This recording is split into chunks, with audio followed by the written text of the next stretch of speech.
장관님, 윤석열 총장의 정치 발언에 대해서 질의드리겠습니다. 윤석열 총장은 지난 국감에서 사실상 정치를 하겠다라는 의사를 밝힌 것으로 보여집니다.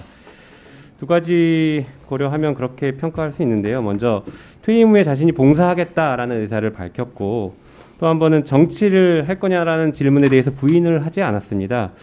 이것을 보면은 정치를 하겠다라는 의사를 사실상 밝힌 것으로 평가할 수 있는데요. 이 현직 검찰총장이 누구보다도 정치적 중립성을 지켜야 될 사람이 그 정치의 뜻이 있음을 사실상 밝혔다라는 것은 검찰 전체의 조직이 정치적 중립성을 다 의심받을 수 있는 상황이 돼버린 것입니다.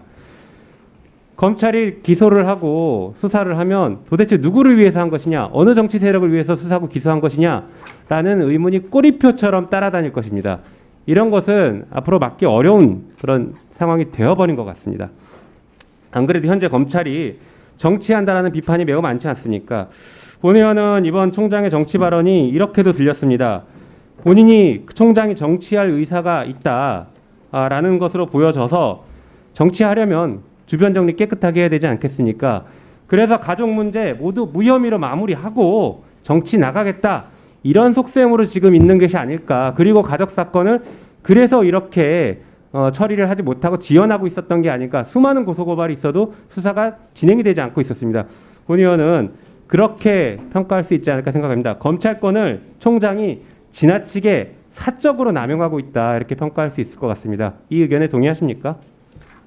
그런 측면이 없지 않아 있어 보이고요. 저도 상당히 신중치 못한, 적절치 못한 발언이었다 생각합니다. 네.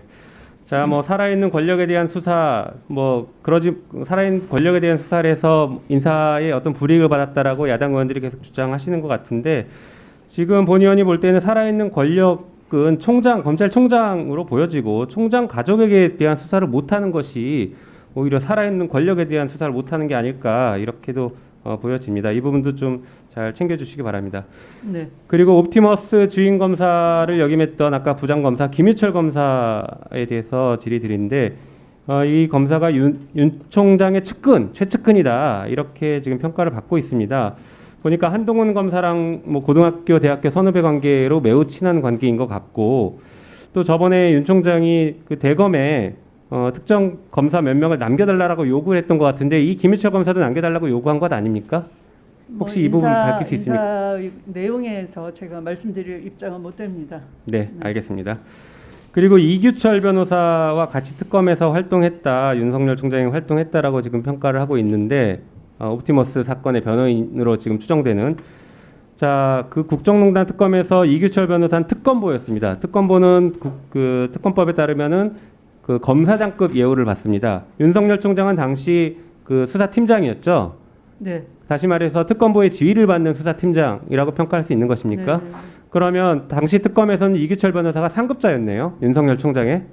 맞습니까? 네. 네. 그 관계가 지금 이 사건에 투영된 것은 아닌지 반드시 챙겨봐야 될 것 같습니다.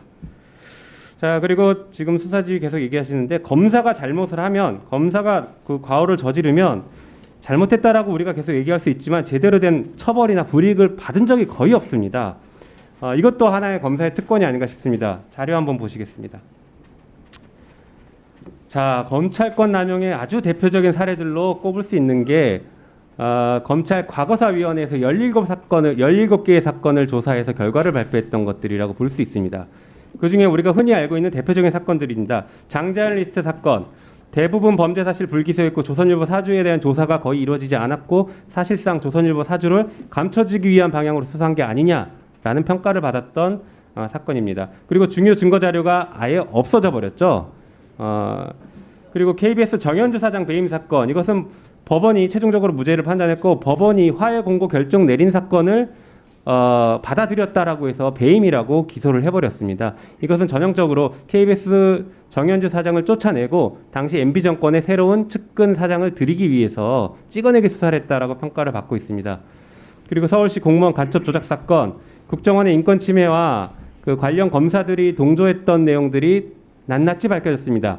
특히 관련 검사들에 대해서는 국정원 직원들과 함께 공범관계가 확인됐음에도 불구하고 이번에 또 불기소가 됐습니다.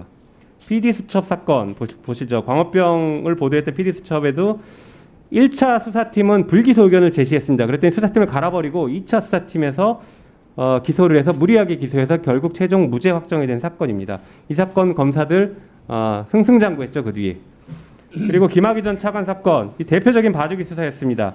수사팀의 중대한 과오와 검찰권 남용, 부실 수사 의혹이 검찰 과거사위원회 조사 결과로 상당수 밝혀졌습니다. 게다가 검사들이 어떻게 스폰서를 받는지 그 스폰서 문화가 적나라하게 드러났던 사건이기도 하고 수많은 윤중천 리스트가 있어서 그거를 검찰 과거사위원회가 수사팀, 서울중앙지검에 다 넘겼습니다.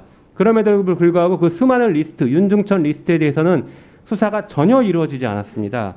여전히 봐주고 있다라고 평가할 수 있는 것이죠. 게다가 이 사건 그 조사 당시에 김학의 전 차관이 야밤에 출국을 하다가 야밤 도주를 하다가 걸렸죠. 네. 그래서 긴급 출국 금지가 됐습니다. 왜 그렇게 도주를 하려고 했나 봤더니 당시 법무부의 공익법무관이 자료를 빼줬습니다. 출국 금지가 아직 안 돼 있다라는 정보를 빼주고 그 이후에 야간 도주를 하다가 걸린 것이거든요. 이 공익법무관들에 대해서 불기소했다고 알려져 있는데 불기소했는지 여부와 감찰이 제대로 됐는지 이런 것들을 확인이 필요할 것 같습니다. 지금 말씀드린 이런 사건들을 보면 정말 심각한데 관련 검사들에 대한 징계나 처벌이 하나도 없습니다. 이게 맞습니까? 한 건도 없죠. 네. 그러니까 검찰이 이렇게 마음대로 수사하고 마음대로 기소해도 통제를 받지 않는다라고 얘기를 하는 것입니다. 자, 한번 그다음 한번 보시죠. 이렇게 검찰이 제대로 하지 못할 때 법무부 장관께서 당연히 그 법상 상급자로서 지휘감독권을 통해서 공정한 수사 기소를 할 수 있도록 하셔야 되는 것이지 않습니까? 네. 자, 이거 보시죠. 법무부 검찰과거사위원회 보도자료의 일부인데요. KBS 정현주 사장 사건 관련해서 임채진 전 검찰총장이 이렇게 그 과거사 진상조사단에 와서 답을 했습니다. 검찰 수사의 경우 이명박 정부 출범 초기부터 장관의 간섭이 심하였고 심지어는 장관이 직접 일선 검사장에게 전화하여 이래라 저래라 하는 사례들도 있었습니다. 다음 넘겨주시죠. 그래서 이 임채진 전 총장이 항의를 했습니다. 그랬더니 본인에게 전화하는 건 자제했지만 일선청에 전화하는 건 여전히 고쳐지지 않았다. 이렇게 얘기하고 있습니다. 이런 수사 지휘와 달리 지금 장관님께서는 법에 정해진 대로 구두로 수사 지휘를 한 것이 아니라 법에 정해진 대로 총장에게만 수사 지휘를 한 것이지 않습니까? 그렇습니다. 게다가 이 사건을 만들어내는 조작하는 사건이었고 지금의 수사 지휘는 검찰총장이 부당하게 개입할 수 있는 검사 윤리 강령을 위반해서 부당하게 개입할 수 있는 사건에 대해서 이를 회피하라라는 지휘를 한 것이지 않습니까? 네, 당연한 걸 하라고 한 겁니다.